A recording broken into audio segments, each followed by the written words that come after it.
Shalom saudara-saudara yang dikasihi oleh Tuhan. Setiap kita pasti mempunyai harapan-harapan tertentu dalam hidup kita. Dan biasanya untuk menggapai harapan itu kita akan ada usaha jerih lelah untuk mencapai harapan itu.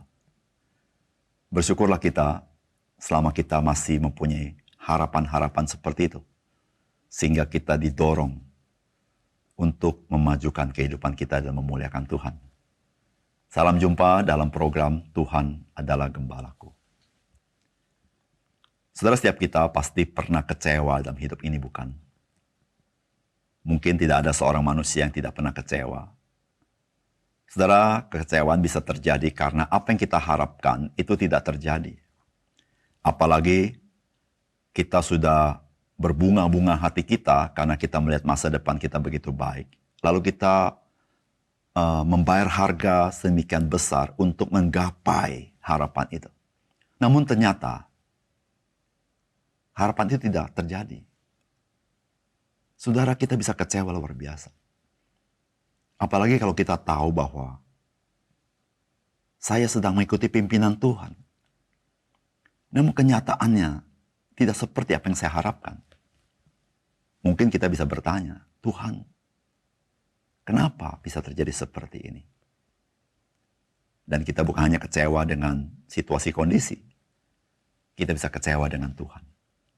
Saudara, mari kita merenungkan firman Tuhan yang terdapat di dalam Kejadian 12 ayat 10-20. Ketika kelaparan timbul di negeri itu, pergilah Abram ke Mesir untuk tinggal di situ sebagai orang asing. Sebab hebat kelaparan di negeri itu. Pada waktu ia akan masuk ke Mesir, berkatalah ia kepada Sarai istrinya, memang aku tahu bahwa engkau adalah seorang perempuan yang cantik parasnya.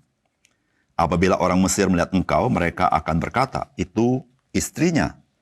Jadi mereka akan membunuh aku dan membiarkan engkau hidup. Katakanlah bahwa engkau adikku supaya aku diperlakukan mereka dengan baik karena engkau. Dan aku dibiarkan hidup oleh sebab engkau. Sesudah Abraham masuk ke Mesir, orang Mesir itu melihat bahwa perempuan itu sangat cantik. Dan ketika punggawa-punggawa Fir'aun melihat Sarai, mereka memuji-muji di hadapan Fir'aun. Sehingga perempuan itu dibawa ke istananya. Fir'aun menyebut Abram dengan baik-baik karena ia mengingini perempuan itu. Dan Abram mendapat kambing domba, lembu sapi, keledai jantan, budak laki-laki dan perempuan, keledai betina dan unta. Tetapi Tuhan menimpakan tulah yang hebat kepada Fir'aun. Demikian juga kepada seisi istananya, karena Sarai istri Abram itu. Lalu Fir'aun memanggil Abram serta berkata, apakah yang kau perbuat ini terhadap aku? Mengapa tidak kau beritahukan bahwa ia istrimu? Mengapa engkau katakan dia adikku, sehingga aku mengambilnya menjadi istriku? Sekarang, inilah istrimu. Ambillah dan pergilah. Lalu Fir'aun memerintahkan beberapa orang untuk mengantarkan Abram pergi, bersama-sama dengan istrinya dan segala kepunyaannya. Saudara yang kasih dalam Tuhan, kisah yang dicatat dalam Alkitab pada bagian ini adalah ketika Abraham sudah berada di tanah yang Tuhan janjikan. Namun, seperti bagaimana kehidupan kita, kehidupan ini tidak dapat diprediksi. Maka di tanah itu terjadi kelaparan yang sangat hebat. Itulah yang mendorong Abram harus pindah ke tanah Mesir. Namun ketika Abraham bersama istri dan Lot pindah ke tanah Mesir, maka Abram mulai ada kekhawatiran dan kekhawatiran. Termasuk ketakutan. Karena tanah Mesir merupakan tanah yang orang-orang tidak mengenal Abraham. Bisa saja mereka juga mengingini istri daripada Abraham. Karena tidak heran, mereka bisa mengingini Sarai. Karena Sarai seorang wanita yang cantik parasnya. Di situ Abraham takut. Takut mereka mendapatkan Sarai dengan membunuh dirinya. Oleh karena itu Abraham memakai cara berdusta. Meskipun separuh dusta juga adalah dusta. supaya Sarai mengaku sebagai adik daripada Abram. Saudara, kita pun tidak luput daripada kekhawatiran ketakutan, bukan? Dan kekhawatiran ketakutan seringkali terjadi ketika kita merasa terancam. Meskipun ancaman itu tidak selalu real, namun kekhawatiran dan ketakutan itu menjadikan ancaman itu begitu real. Dan seringkali kita mencari jalannya kita sendiri. Itulah yang Abraham lakukan.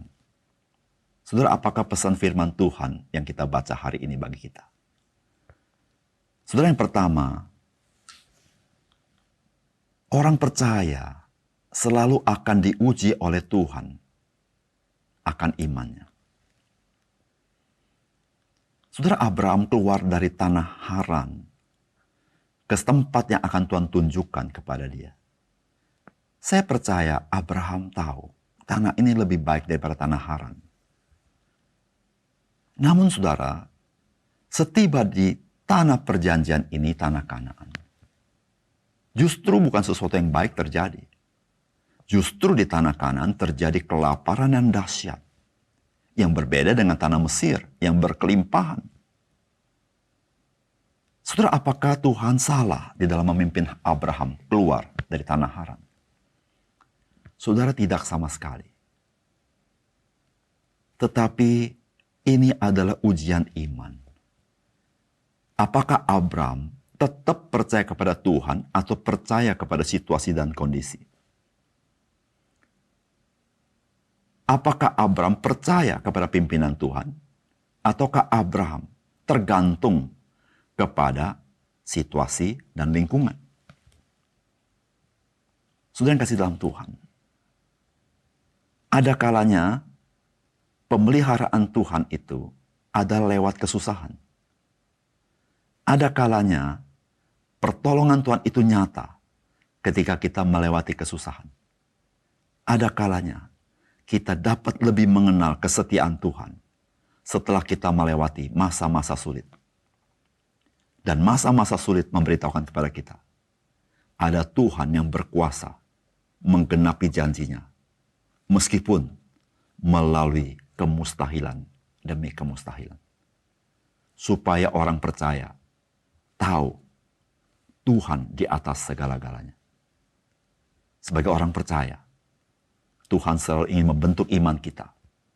Sehingga iman kita adalah iman yang murni.